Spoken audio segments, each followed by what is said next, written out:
Hello, students. Do you know what is magnitude in physics?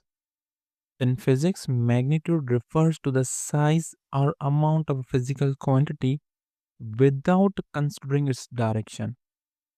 In simple words, magnitude tells us how much of something there is. For example, if a body travels for 10 meter, the magnitude is 10. And if a body is covering a 10-meter displacement in east, so still its magnitude will be 10. So actually magnitude shows us the numerical value without its direction. So in physics, magnitude is only values, numerical values of the physical quantities, not the direction. I hope you have understood the concept of magnitude in physics.